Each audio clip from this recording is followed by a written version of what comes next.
Bienvenue sur la chaîne Story Kids, un voyage à petits pas vers la sagesse. Je ne comprends pas pourquoi il te provoque autant, pourquoi il réagit aussi fort, aussi souvent, pourquoi il s'oppose, conteste, repousse, parfois violemment, parfois en silence. Tu te dis, mais pourquoi il cherche les limites sans arrêt? Pourquoi il me provoque alors que je fais tout pour lui? Et si ce n'était pas de la provocation? Et s'il te testait, non pas pour te défier, mais pour vérifier que tu tiens debout? Ce n'est pas conscient. Son cerveau, encore en construction, est traversé par des orages émotionnels qu'il ne sait pas nommer. Et quand il te provoque, il ne cherche pas à te détruire. Il cherche à s'assurer qu'il est en sécurité, qu'il existe, que tu es un roc, stable, prévisible, calme. Un adulte qui ne s'effondre pas face à ses tempêtes. Alors, et si ces crises n'étaient pas des attaques, mais des appels déguisés à ta solidité? Mais bonne nouvelle, on peut changer cette dynamique.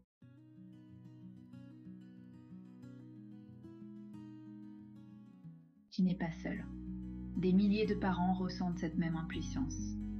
Quand leur enfant ou ado les provoque, les défie, les bouscule. Quand chaque échange tourne au bras de fer. Quand le lien s'effiloche et qu'on ne sait plus comment réagir. Si vous avez l'impression que votre enfant cherche à vous faire sortir de vos gonds, c'est peut-être bien le cas, mais pas pour vous blesser. Cette vidéo, ce n'est pas une leçon, c'est un éclairage, un décodeur. Pour comprendre ce qu'il cherche vraiment quand il te pousse à bout. Pour t'aider à rester stable, calme, digne de confiance. Et pour rebâtir ce lien solide, même après des tempêtes. Quand tu sens que ça monte, et c'est ça. Moi aussi, je t'aime. Je n'ai pas envie de me disputer. Et éloigne-toi calmement. Ou bien, je vois que tu cherches mon attention. On va trouver une meilleure façon de se parler. Tu montres que la connexion reste possible, mais pas dans la provocation. Et petit à petit, son cerveau apprend que le respect attire votre attention, pas les provocations. Tu vas découvrir des clés simples, concrètes, applicables dès ce soir. Et surtout, tu vas reprendre confiance. Car derrière chaque provocation, il y a un appel.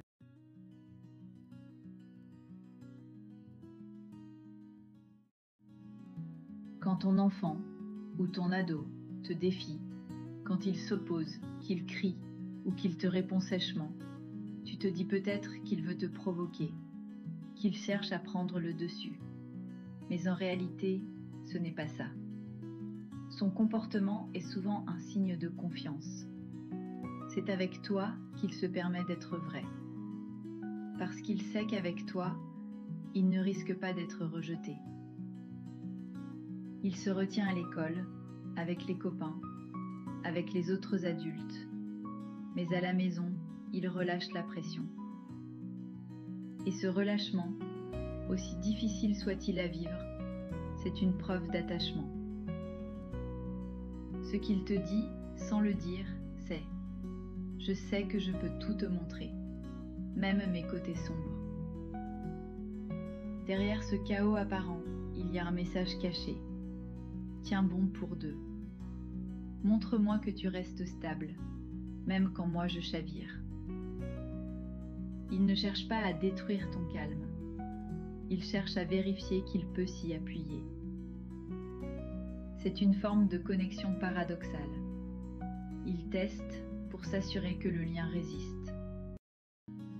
Et plus tu restes calme, ancré, digne, plus tu lui montres qu'il peut s'appuyer sur toi. Pas pour le contrôler, mais pour lui apprendre la sécurité intérieure.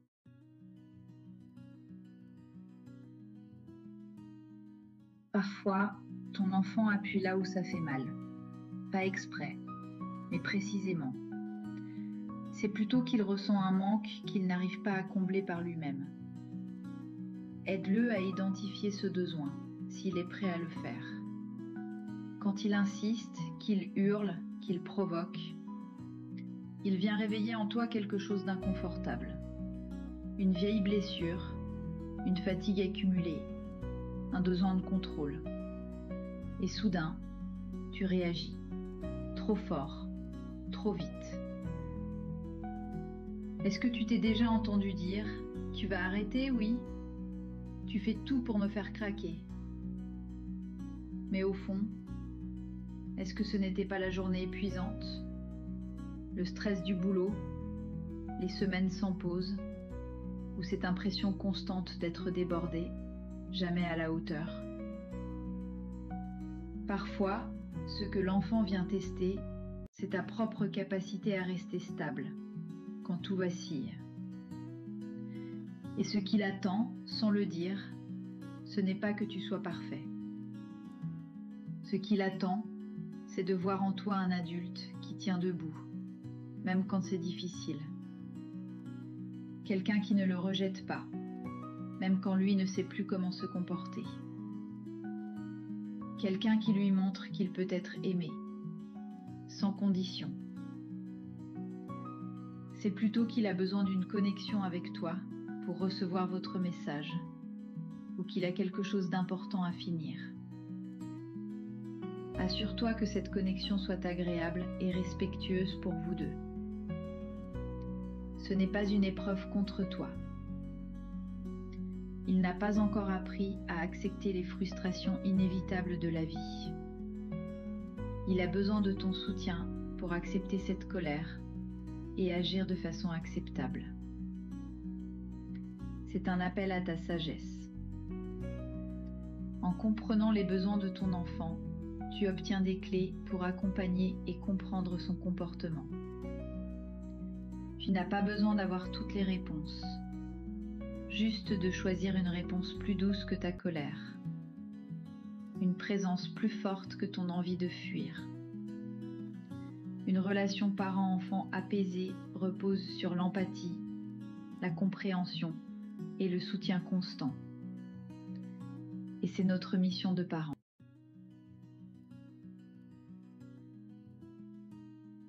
Tu n'es pas seul.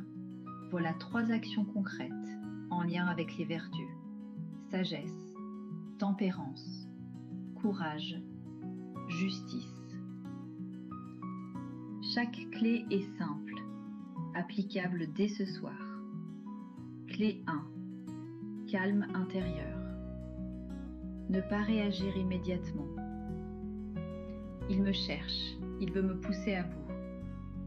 Oui, mais si tu réagis à chaud, tu perds ton ancrage. Le stoïcien ne se laisse pas entraîner par la tempête. Inspire. Expire. Avant de parler, respire. Exemple. Ton enfant hurle. T'es nul. Tu veux crier « Quoi ?»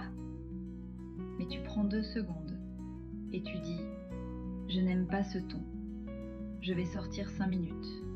On reparle quand tu es plus calme. » Phrase clé à retenir. Je ne suis pas obligée de répondre tout de suite. Mon calme est plus fort que mon impulsion. La clé stoïcienne est la tempérance. Clé 2. Clarté. Affirmer avec douceur mais fermeté. Un enfant teste les limites floues. S'il sent que tu hésites, il pousse encore. Mais il ne cherche pas à dominer. Il cherche un cadre rassurant. Exemple. Il dit « Je m'en fiche, je ne rangerai pas ». Tu réponds sans élever la voix « Je t'entends. Mais ici, on range ses affaires. Tu peux le faire maintenant ou après le goûter. C'est toi qui choisis. » Tu n'entres pas dans la guerre. Tu reviens au cadre. Phrase clé à retenir. Je reste clair et calme.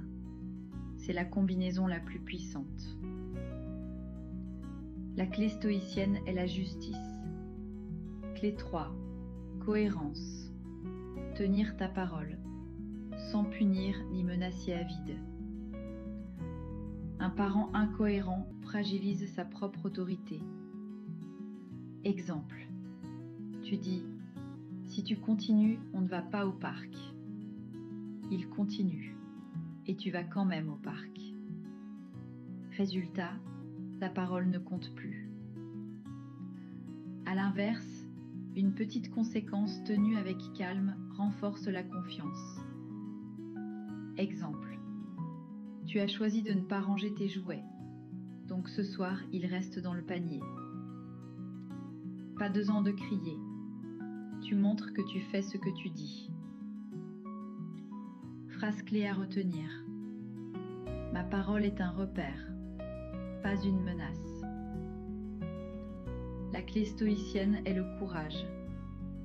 Ces 3 clés sont des actes de sagesse. Pas de contrôle rigide, mais des limites stables, rassurantes, cohérentes. C'est ainsi qu'un enfant apprend à se contenir en se sentant contenu.